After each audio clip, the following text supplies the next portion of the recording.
teman-teman, hari ini kita kembali belajar di rumah untuk menghindari penyebaran COVID-19.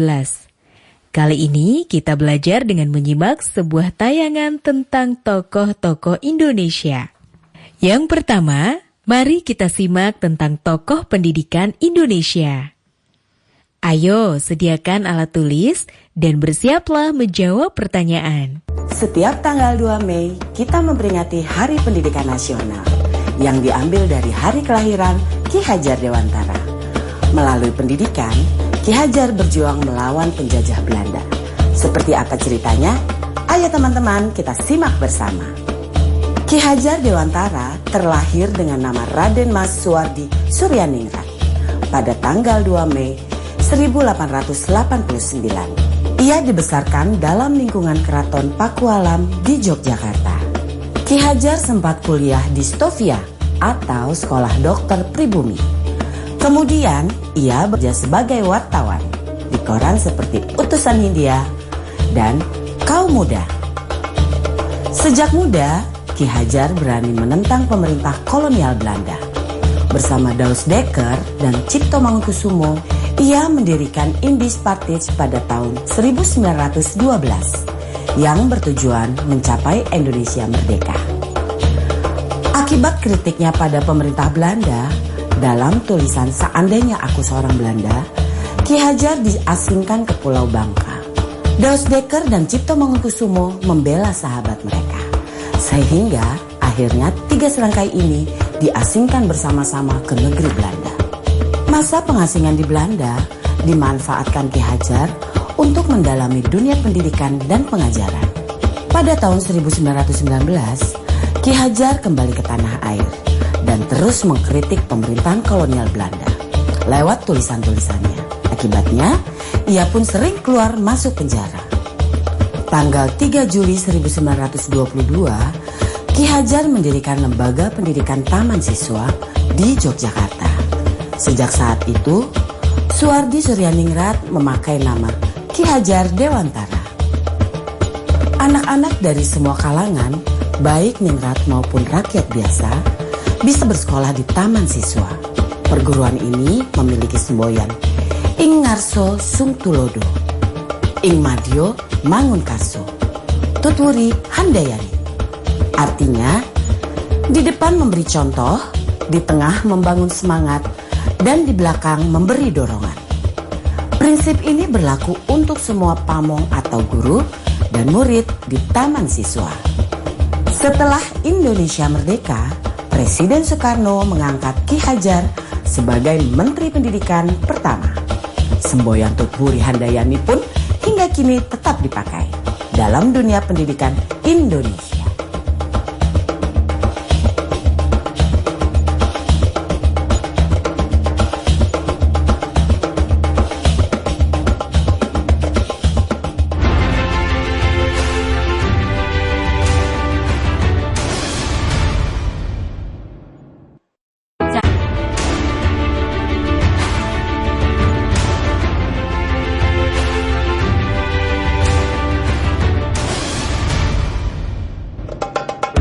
Teman-teman, tentu kalian tahu dasar bahasa Indonesia adalah bahasa Melayu.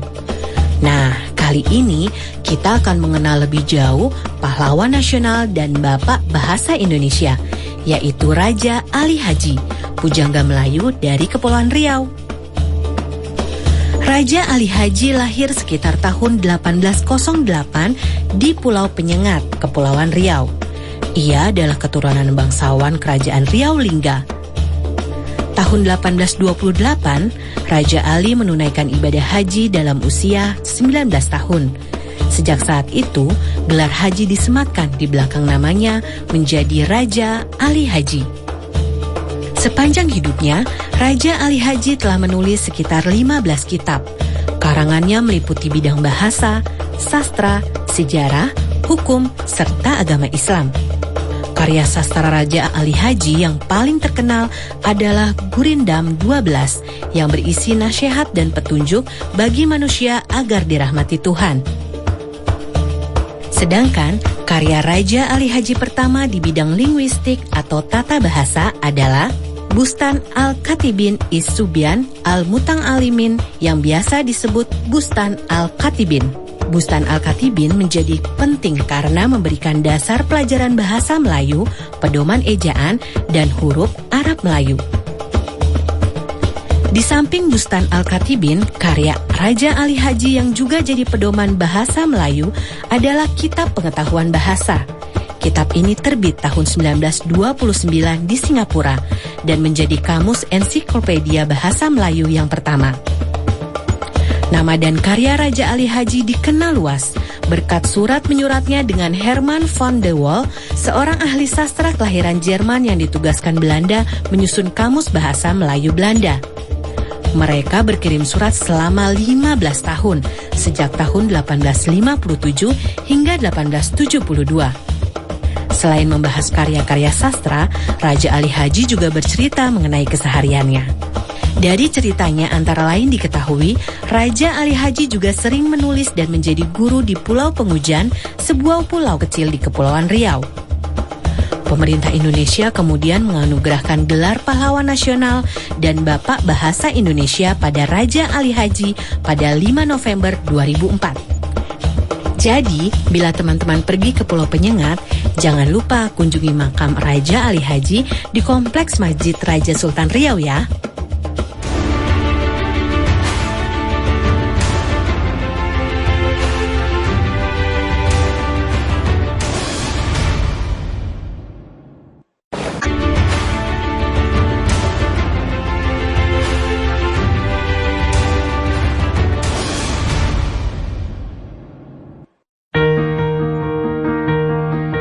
Kyai Haji Ahmad Dahlan adalah pahlawan nasional yang sangat berperan dalam membangkitkan kesadaran bangsa Indonesia. Dia melakukannya melalui pembaharuan Islam dan pendidikan. Ayo teman-teman, kita simak bersama ceritanya yuk. Sewaktu kecil, Ahmad Dahlan dikenal dengan nama Muhammad Darwis. Ia dilahirkan tanggal 1 Agustus 1868 di Kampung Kauman yang tidak jauh dari Keraton Yogyakarta. Saat berusia 15 tahun, dia menunaikan ibadah haji dan menetap di Mekah selama 5 tahun. Pada masa itu, Darwis mulai mempelajari pemikiran para ulama pembaharu Islam seperti Syahid Bakri Syatta, Syekh Ahmad Khotib, Muhammad Abduh, Rashid Ridho, dan Al-Afghani. Ketika pulang ke tanah air tahun 1888, Darwis mengganti namanya menjadi Ahmad Dahlan. Tahun 1903, Dahlan kembali lagi ke Tanah Suci dengan jak putranya Muhammad Siraj yang berusia 6 tahun. Periode keduanya di Tanah Suci ini semakin menanamkan ide-ide pembaharuan dalam diri Dahlan. Sekembalinya ke Jogja tahun 1906, Dahlan mulai menerapkan ide-ide pembaharuannya. Dahlan memilih menyebarluaskan gagasannya melalui pendidikan. Selain mengajar di Langgar dan kelompok pengajian, Dahlan menjadi guru agama Islam di Sekolah Calon Guru milik Belanda di Yogyakarta dan Sekolah Calon Pamong Praja di Magelang. Dahlan juga masuk Budi Utomo pada tahun 1909 agar agama Islam dapat menjadi pelajaran resmi di sekolah-sekolah Budi Utomo. Pada tahun 1911, akhirnya Dahlan berhasil mendirikan sekolah formal yang dinamakan Madrasah Ibtidaiyah Diniyah Islam. Di sekolah tersebut, dia memadukan pendidikan agama Islam dan pendidikan Barat. Setahun kemudian, tepatnya tanggal 18 November 1912, Ahmad Dahlan mendirikan Muhammadiyah.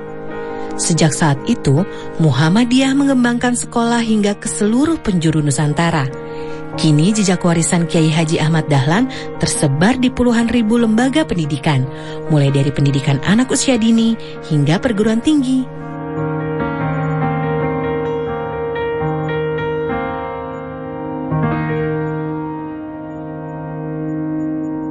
Nah teman-teman, sudah menyaksikan tayangan tentang tokoh-tokoh pendidikan Indonesia tadi ya. Sekarang saatnya kita menjawab beberapa pertanyaan ini. 1. Pendidikan di Indonesia semakin berkembang. Era milenial mempengaruhi pendidikan di Indonesia. Sebutkan 2 contoh perubahan pendidikan di era digital serta dampak perubahan tersebut. 2. Buatlah 3 buah gurindam berisi tentang nasihat pendidikan.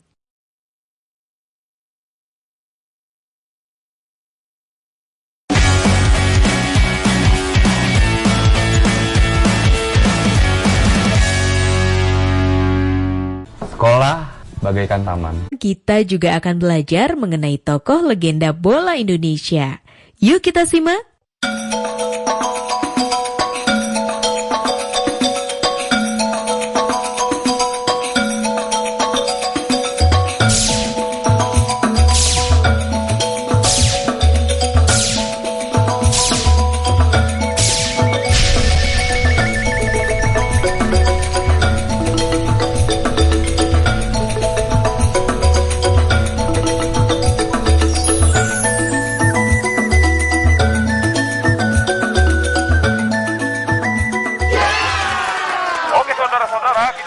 Ramang terus membawa bola, dia mendekati gawang dan gol! Ramang terlahir dari orang tua yang bekerja sebagai abdi di kerajaan Sulawesi Selatan.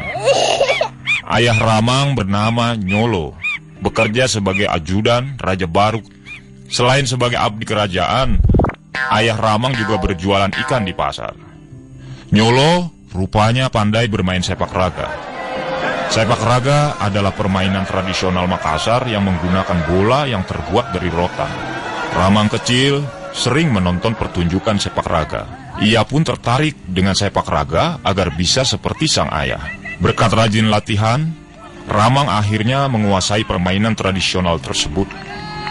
Selain sepak raga, Ramang juga berlatih bermain sepak bola. Ramang mengisi waktu bersama teman-temannya dengan bermain bola saat istirahat.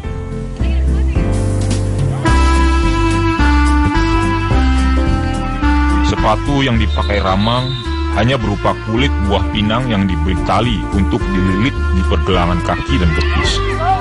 Namun, semua keterbatasan itu tidak menghalangi Ramang dan teman-temannya untuk bermain bola. Suatu hari, ada pesawat yang melintas di langit saat Ramang bermain. Ia takjub dengan pesawat itu. Ia ingin sekali mencoba untuk naik pesawat dan terbang di atas langit. Lantas dengan percaya diri ia berkata kepada teman-temannya, "Dengan kaki saya akan bisa naik pesawat terbang." Ramang memang gigih sejak kecil. Keinginannya sangat kuat.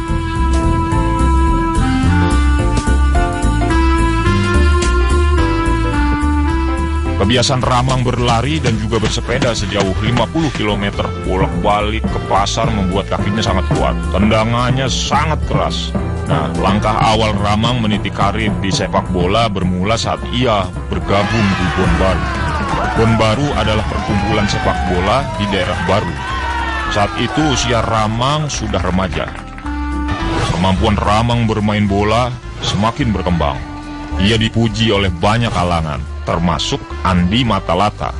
Andi Matalata menyarankan Ramang untuk pindah ke Makassar agar Ramang bisa berlatih bola secara profesional. Setahun lebih di Makassar, Ramang baru bergabung dengan tim Ocean Football Bond atau Persatuan Sepak Bola Induk Sulawesi. Kecintaan Ramang terhadap sepak bola memang saat itu tak tertandingi. Ia merasa tidak bisa hidup tanpa sepak bola. Pada kompetisi yang diadakan oleh Makassar Football Bond atau PSM tahun 1947, Ramang berhasil menunjukkan kebolehannya. Ia mulai dibicarakan orang dari mulut ke mulut. Nah, sedikit demi sedikit ia mulai dikenal di Makassar. Pada kompetisi itu, tim Ramang pernah menang 9-0 dan hampir semua gol dicetak oleh Ramang. Berkat kehebatannya dalam kompetisi tersebut, Ramang akhirnya diajak bergabung ke PSM.